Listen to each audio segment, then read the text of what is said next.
Morning Business, le débat. Oui, face à la montée du prix de l'énergie, la France a peut-être trouvé une oreille attentive à Bruxelles. Nicolas Dauz, est-ce qu'il faut découpler le marché de l'énergie comme le propose Ursula von der Leyen? Alors, est-ce qu'il faut découpler? On va dire un mot. En tout cas, c'est vrai que Bruxelles est visiblement sur le point d'accepter la position défendue par la France, mais également par l'Espagne, par le Portugal, par la République tchèque, par la Grèce et par la Roumanie. Parce qu'en fait, à Bruxelles, on cherche absolument des palliatifs à la hausse très forte des prix de l'énergie.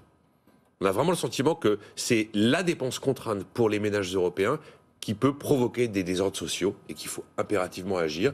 Et donc là, on est prêt, c'est vrai, à accepter des entorses à des principes qu'on n'aurait jamais voulu et osé remettre en cause il y a quelques années. Nicolas, il faut expliquer ce que c'est le découplage. Voilà, j'y viens. Donc, l'objectif de Bruno Le Maire, d'abord, c'est très clair.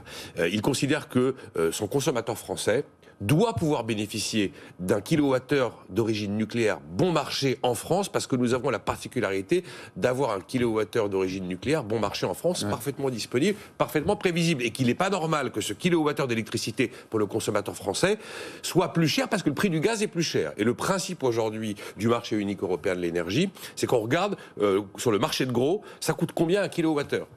Un kilowattheure qui soit produit avec du nucléaire ou qui soit produit avec du gaz, par exemple. Et ensuite, ce kilowattheure va être vendu au prix de la dernière unité produite, qui généralement, en fait, est la plus chère. C'est la tarification au coût marginal.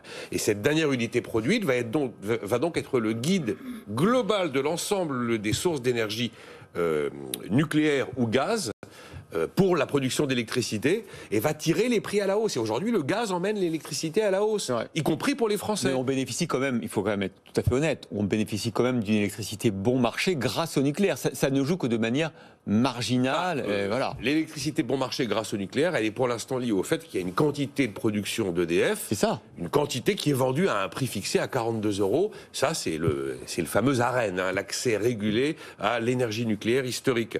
Et donc, l'idée de ce marché européen et de ce prix de la dernière unité produite, c'est qu'on dit, si on ne fonctionne pas comme ça, vous avez des producteurs d'énergie qui vont produire, mais si on n'est pas sur cette logique-là, ils vont produire à perte. Et s'ils produisent à perte, ils vont arrêter de produire. Et donc, dans ces conditions, il y a un moment où il y aura des manques d'électricité, ci et là. Et alors, là où la France est quand même dans une position un peu ambiguë, c'est qu'elle était très très heureuse de ce système quand tout va bien, parce que ça permet d'apporter et d'exporter du courant de manière hyper facile. Et puis, quand ça l'arrange pas, elle veut prendre ses distances avec tout ça. Donc, il y a un sujet. Est-ce qu'on n'est pas en train, finalement, de casser le signal prix qui aujourd'hui tient le marché de l'énergie au nom d'une réaction un petit peu opportuniste par rapport à un coût de l'énergie qui gêne politiquement, quoi. Jean-Marc Daniel. Oui, je pense que par rapport à la main invisible du marché, maintenant on assiste à une main très visible d'un certain nombre de gens qui se mêlent de la fixation des prix de façon, à mon avis, assez démagogique. Bon. Effectivement, le prix, normalement, sur un marché libre, il est égal au coût marginal. Et quand vous avez des monopoles, on applique ce qu'on appelle la loi de Ramsay-Boiteux. Et donc, on devrait fixer non pas au coût marginal, mais selon la règle de Ramsay-Boiteux qui intègre d'autres éléments.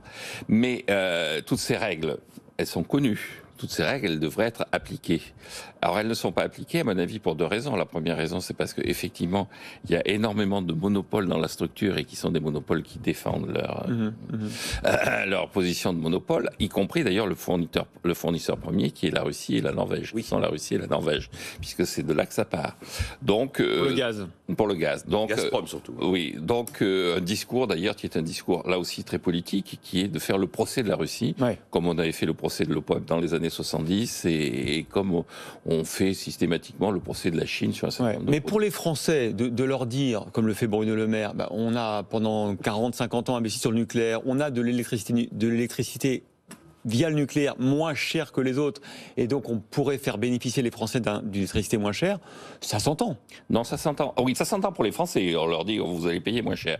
À mon avis, il y a une double erreur dans ça. D'abord parce que le prix du nucléaire n'est pas le vrai prix.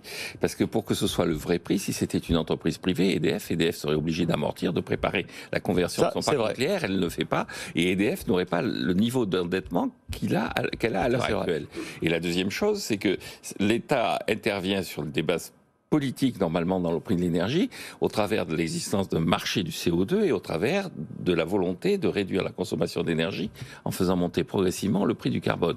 Or, on ne peut pas à la fois dire je suis pour une taxe carbone, on ne peut pas à la fois se féliciter du fait que le prix du CO2 augmente sur le marché libre, ce qui a comme conséquence d'obliger les entreprises à corriger un peu leur mode de production, et ensuite dire aux gens mais vous n'en subirez pas les conséquences. Oui. De deux choses l'une, ou bien on doit effectivement faire en sorte que les gens consomment moins pour préserver la planète, et à ce moment-là, il faut accepter l'idée que le prix de l'énergie augmente. Merci messieurs.